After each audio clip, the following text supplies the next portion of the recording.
Coach Nurse has given me a ton of responsibility over the years, and especially these last 2 years with the Raptors. And if there's something he asks me about our team, the opposing team, or anything else, I better have the answer ready for him. They say, well, when you're younger, you work harder and you're single, and I have a family and he has a family, and I work way harder now than I did 5 years ago, 10 years ago, 15 years ago. So I think that's what it's about.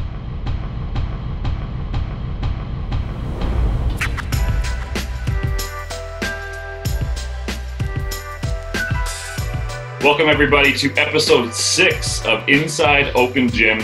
We're diving deeper into the latest episode of OG titled Connections, featuring Coach Nate Bjorkgren. We'll actually be joined by Nate very soon in the show alongside Matt Devlin. But before we get there, we're pleased to be joined by TSN's Kayla Gray. How have you been, Kayla? Good to see you. How's the fam? How's the little boy? Maintaining. The little boy is spoiled. I now know every single Peppa Pig episode from front to back. It's a hot mess. Peppa Pig. Speaking of Peppa Pig, Landicho, you got a little one of your own. Welcome back, man. We missed you the past couple episodes. Thanks, guys. Shai's good. He's working on his left hand right now. He's got to work on that left hand first before anything else. But everyone's good. Everyone's healthy. Everyone's chilling. Everyone's – 2 young boys are wild and crazy, but everyone's good. Awesome. Kayla, let's just start with you. Go right into this episode here and Nate's story. What did you take most from watching Coach Nate Bjorkgren's profile episode? I think just the universal things, right? You're talking about dedication, speaking things into existence. It felt as though at a young age, we're talking about someone who 23, right, started his coaching career. And it was like he already knew. He was so clear about the path that he was on, that every move that he made was towards getting to that point. And I think that everyone can take something away from that, is if you want something, you go for it. And I think his story is just incredible. The ties with him and Nick Nurse and how that full circle moment came back to them being together again. It was awesome. Jeff, what was the process kind of planning this episode out? Was anything kind of planned in advance? And also kind of what was Nate like as a subject? For us, the spine of our storylines usually just branches off the schedule. So for a guy like Nate, his connection with the Suns and obviously when he first started coaching in Phoenix back in high school, we thought it was natural to kind of introduce his story when we made the visit to Phoenix. So yeah, we planned it out probably a couple months out and approached him. He was all in, and we shot him exclusively for 3 or 4 days for the first part of that road trip. We were in touch with a lot of his high school and his old college, but unfortunately with everything going on right now, they were unable to get like some archival footage because the access to their building. But all in all, it worked out. We would have loved to have a little bit more archival footage to support everything, but we're all pretty proud of how it ended up. You know what? Let's just hear from the man himself. Tee it up here to a one-on-one interview with our own Matt Devlin and Coach Nate Bjorkgren. Coach, first of all, we've been following this unbelievable series that is Open Gym. And here you are featured in Open Gym. Now you get inside the players and now the coaches. What was that like for you? Man, it was awesome. I tell you what, I watched that show yesterday. And I can believe it, but I was like, I couldn't believe how great it was. They do such a great job. And now since the NBA's been on hold here for over 2 months, I've watched a number of them and I really enjoy them. And seriously, I can't believe how great of a job they do. And even not even about the show, but they're just so respectful all the time. Even if they have a question for me about a show they're doing on another play or anything, they're just so respectful of everything. And I love helping those guys any way that I can, but those shows they're big time. One of the things that strikes me when I watch the show, we talk so much, myself, Jack, Leo, our entire broadcast crew, about the resiliency of the players. But there is a resiliency to this coaching staff. There is a common thread throughout this coaching staff, and certainly you play a major part of that. And when you listen to your story, everybody talks about overnight successes. Nick Nurse, being a first year head coach when we know he's coached for 25 years. Yes, different levels. But when you think back and you listen and think about your journey, what is a takeaway and what do you want people to know, not only about you, but also about the journey? And then here you are as this journey continues to evolve for you in your coaching career. Yeah. I think like the biggest thing for me is I took chances. First of all, I wanted to be a head coach at a really young age. And right out of college, I was a head high school coach at age 23. My path to the NBA is different than a lot of other people's. I think all of our coaches and coaches all around the world all have amazing stories and amazing paths. They really do. I wasn't good enough to play beyond small college basketball. So I just wanted to work as hard as I can to coach at the highest level of basketball, and then working with Coach Nurse, it's, we spent, I was his assistant for 4 years in that D League, and I'll never, ever forget that after our first season together, you've heard him talk about this before, spent hours and hours and hours, like seriously 14, 16 hours a day, every day, trying to get better. So I think with me, hopefully the story allows other people to take a chance. I resigned twice in my life with no job to take a chance for a better job. People told me I was crazy to do it. But I did it and I wanted to go for it. And there's opportunities like that out there. There certainly are opportunities, and you have to have confidence within yourself. And you also have to know that when you look at the big picture and keeping all that a part of it, so that you have this quest for knowledge, right? A quest for getting better. And where does that come from for you? And how important is that for anyone in any field?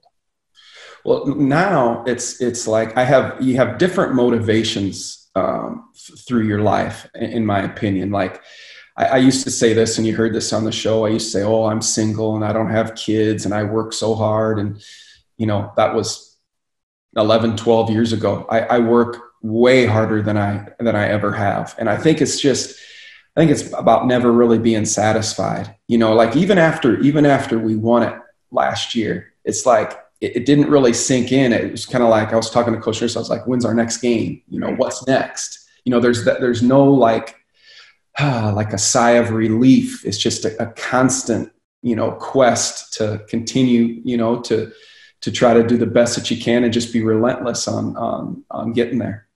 The pursuit, right? There's a lot within the pursuit.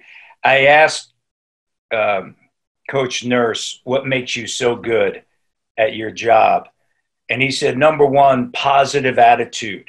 He goes, like when I'm ready to throw in the towel, he's always saying to me, we are going to win. We are going to win. And he said also, he's a great organizer and for everyone. And he's also a great connector from himself to the players. So the organization, the connection, all that, but also that positive attitude. Where does that come from? I think probably, my mom and dad early. My dad, if things weren't going good, he always saw the bright side of it. If I came home from a baseball practice or a basketball practice one day and said things didn't go so well, he'd tell me to hang in there and things will get better and you're going to be okay. And I just think, I don't know, going into a game, Coach Nurse said it best on those wristbands that a lot of us are wearing. He says, expect to win. And I think that's the only mentality to have. And as these NBA games can shift. The momentum can be a big shift and a big swing, and you're never out of a game, and no lead is ever safe. So, when we do get down, I just think that positive talk amongst the coaches and when I'm in Coach Nurse's ear and amongst the players, I think it's contagious. And I think you can build momentum that way. I really do. I think you can talk positive vibes, and then we start playing a little harder, playing a little better. A few shots go in, and people believe it more and more. So we're never out of games ever. There's a multitude of levels of trust There's trust within the staff. Everybody has put in the amount of time, the work, the trust during the timeouts, the right information, the trust between coaches and players. And that is one of the essential aspects of those relationships in those key moments during the game, isn't it? Yeah, you're right. And Coach Nurse does a great job with that. He gives his assistant coaches a ton of responsibility, and he lets his players have responsibility and play freely. So over this last, almost 2 years together here with the Raptors, it's just the relationships have gotten stronger because of that trust level. The players, we do anything for them, and if they feel that, they know Coach would run through a brick wall for them. And so would I and the other assistant coaches. So when they feel that trust, they're going to work even harder out there on the court. So it's a lot of responsibility given to coaches and players. And it's one common voice. It's Coach Nurse's voice that we want to repeat and keep talking about and in huddles and everything, like you said. Nate, one final question. This is approaching now 1 year anniversary of what was a magical run, and you were a central figure in that, from all the preparation, the coaching, everything that went into those 60 days, 24 games. And there was just so much joy, so much relief, so much excitement in that Game 6. And you touched upon this earlier, that you move away momentarily from that NBA title. And you have the ring ceremony. But within that Game 6, in the time frame to that ring ceremony, and then once the ball goes up Game 1 against New Orleans, to now, the focus, knowing you, the coaches and the players, the focus has been squarely not on what was accomplished, but what you want to accomplish this season. Right. Coach Nurse said it best. It's attacking the title. It's going after it again. And that's just the thing. That's the thing with our players. There's not one player, and I mentioned this before, there's not a player, there's not a coach that took a sigh of relief through this. It's like you taste it once and you want to go get it again. Yeah. And our team is so built for that. I know it's easy to say, but our guys are just relentless out there. Their team defense, they play so hard. The way that, coach will change up a defense and they buy in immediately and they share it on offense. And that makes us very tough to beat. So there's no doubt in my mind that everybody, you see sitting on that bench or behind that bench in those games and our organization as a whole, we want to go after another one. Thank you so much for your time. Really appreciate it, and continued success. Thanks a lot, Matt. Thanks for having me on this. It was a lot of fun. You got it. So that was Coach Nate Bjorkgren there with Matt Devlin, a great one-on-one conversation. Heard a lot of great points from Nate there and some great insights. As it relates to Open Gym, Kayla, this is the portion of the time where we like to pump our own tires. And we'd like to really big up the show that is Open Gym. Landit Show, this is his favorite part of the show, absolutely, every episode. Yeah. Okay, y'all are up for awards every other day, so Go ahead, pump your tires. Kayla, what was it like for you being kind of, a fan of the show, so to speak, and then now being one of the key voices on Open Gym?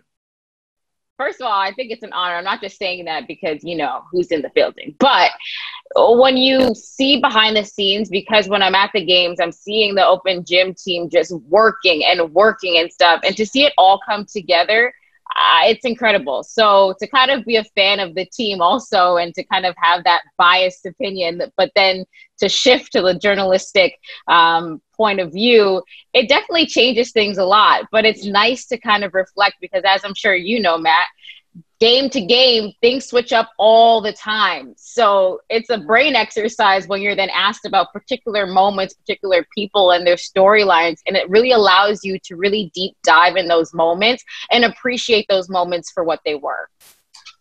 That's a really good point, Kayla. And I would even go so far as to say hour by hour, minute by minute mood change as you know on social media, that's for sure. But that's actually a really good point. And Jeff, when you guys are looking into planning these shows out and you're trying to, shot list and source archival footage you mentioned, you would love to get a little bit more for the Nate episode. But, looking back in that episode and having those like powerful shots of Nick Nurse, Coach Nate at the end line at the end of the championship, what goes into that process? How much time and effort does it take to source those things? Do you guys know those shots ahead of time and then request, or do you kind of work with those, the D League or what have you to be able to get just a bulk of footage and then you kind of break it down after the fact? Ideally, you like to have some of that footage prior so you can kind of reference it when you're speaking to the subject.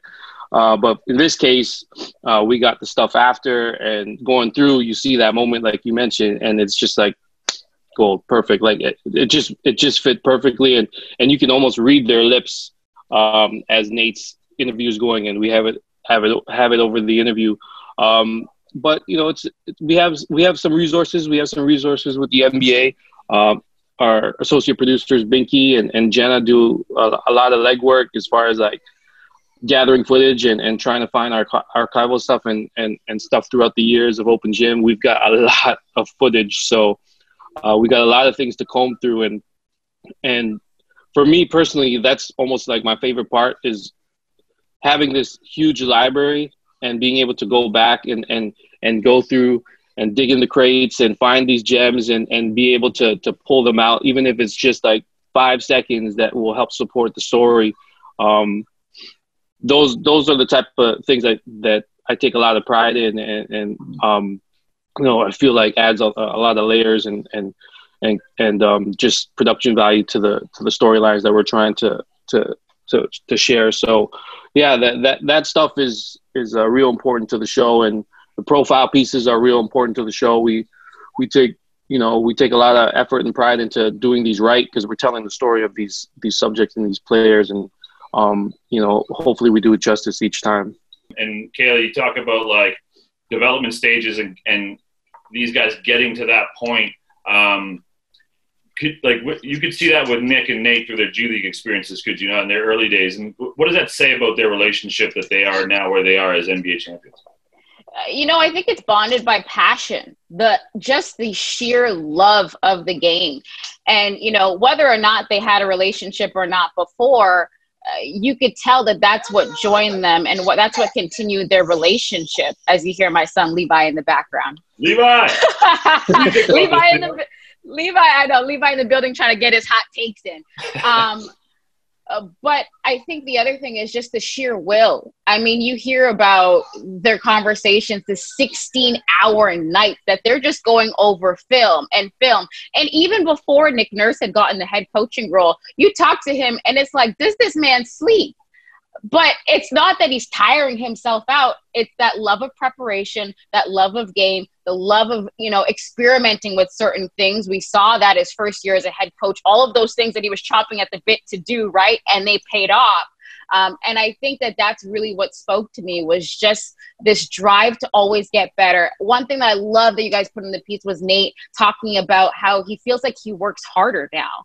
And I think that's just to go that the passion, the drive, the feel for it just does not stop.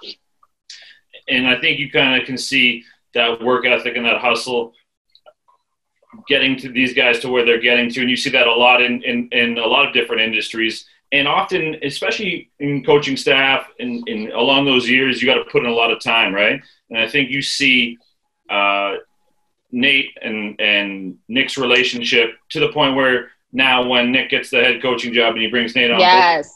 So some would say, okay, they're bringing their guy in and it's doing them a favor. But it's almost like you see in this piece the work that Nate put into warrant him being in this position, and ultimately it pays off. And I think that that's a unique situation that you see. Jeff, is that something that you saw in this process going through this episode and kind of opening up Nate and finding a little bit more about him?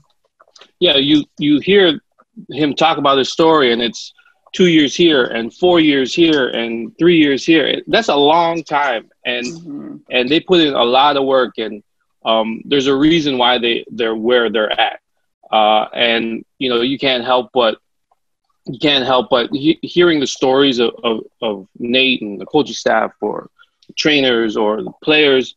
You can't help take a positive out of that, and hear their stories and help you, grow your own, and help yourself with everything that you're doing in your life. So like they put in work, and Jack always says that output equals input, or input equals output, whatever it is. Like if you put in, you'll get what is coming to you, and if you do good, good will come to you. So it's admirable, everything that they've done and done together, and seeing where they're at. Win a championship together and everything. It's amazing how their story has kind of developed, and how full circle it's come. When you talk about the value systems and maturity and the hard work, is there anything that you learn all these things? Are you applying that in your day-to-day life? You can't help but do it, right? You're surrounded day to day by the best of the best. Like, this is the NBA, and there's only X amount of jobs, and there's only X amount of roster spots in the league, and all these guys have this crazy story of dedication and passion that led them to this point. So when you're surrounded by that, you can't help but get that inspiration, that energy, and apply it to everything that you do. Myself, Matt, we all know how hard we all work just to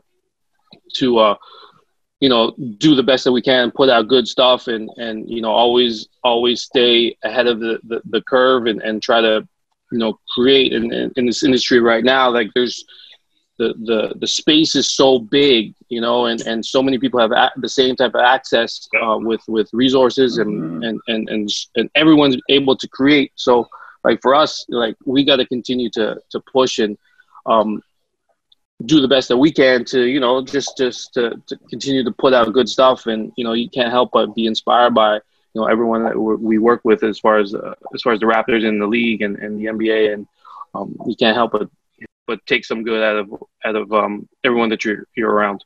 One of the most interesting points that I found from this episode, and one of the most relatable points, was the Nate kind of taking that chance, right, and jumping across and working for free to get to kind of almost like to level up in his coaching career.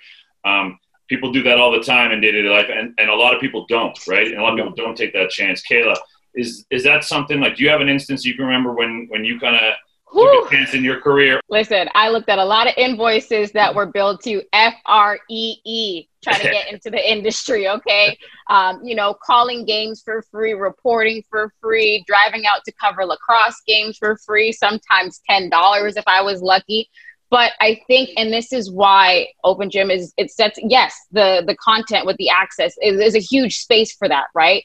But this is all about storytelling and stories that matter and last. And I think that that's what this does. And I think for me, the one thing is never getting too boggled down on the destination. It's the path. And I think that that's kind of what stuck out to me in Nate's story here is, betting on yourself, taking leaps of faith. When I just graduated broadcasting school, I moved my behind from Scarborough all the way out to, northern BC and Winnipeg, places that I had never been before. But I just knew that I wanted to get my feet wet, to get experience, to learn about what it was to shoot my own stuff, to edit my own stuff, to build relationships. Relationships are very important in our industry, as you know. And so, again, I think it was just beautiful that, when you talk about the years put into different stops on his journey, you don't get the sense that there was frustration, there was anger, or even angst to kind of move on. It was just taking in the moment and taking in the lessons that were available at that time. And Jeff, I'll throw it back, same question to you, is like, in your journey and getting to this point, like, Open Gym isn't easy. It isn't easy to say that Open Gym is just Open Gym. It had to be created from somewhere. Like, I'm interested to see, how did that start, right? And any kind of leaps of faith that you took or were put on you? So Open Gym, a lot of people, especially now, a lot of teams, whenever we go to arenas, they kind of ask how this all kind of started, and obviously everyone wants to do and get the same type of access. But the tricky part is for us, or the thing that was in our favor, is I had about 8 years where I built a relationship with the franchise.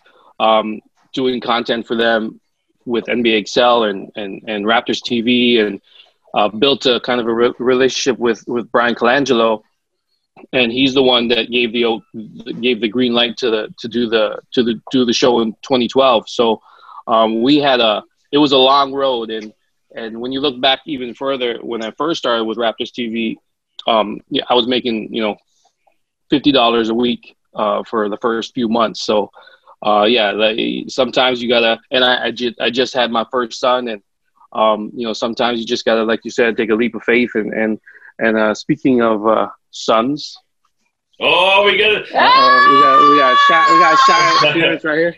Yes! An Inside OG exclusive reveal. Oh, Shai, what's up, brother? It's okay, Papa. It's okay. Oh my gosh. Hey, are we gonna have a Levi appearance now? What's going on here, guys? Levi's stuck watching Peppa Pig. He might come up in here, but he's focused. He's in a meeting right now. Okay. Oh my gosh. Oh, so tiny. He's so small. Oh. That's amazing. What an appearance. A reveal. And with that, we're not going to take up any more of your parent-son time, so to speak. We'll let you get back to your kids, but it was great having the both of you. Any questions, any final thoughts? Anyone want to spit? Any plugs, any flexes, Kayla? Anything going on? What? Don't single me out. Why are you singling me out for? I got nothing to plug. Yeah, you said you were flexing, so we got to see what's going on. No braggadocious moments? What's going on? No braggadocious moments. The only thing I can brag about today that has made my day is seeing you guys. So thank you for that. Yeah, we miss you all. This the video conferencing is new. We like to see Josh it up in person. Man, I will say this for those at home that are watching, there is nothing like being around your people and the energy on game days, right? Like, that's something I really miss. Absolutely. And we hope that all comes back soon. And we thank everyone out there hustling to try to make that happen. Frontline workers, all that. We never forget about them, that's for sure. With that, that's it. That's a wrap for Inside Open Gym. Thanks, everyone. Thank you guys again for joining us. Stay home, stay safe. See you all later for now. Until next time.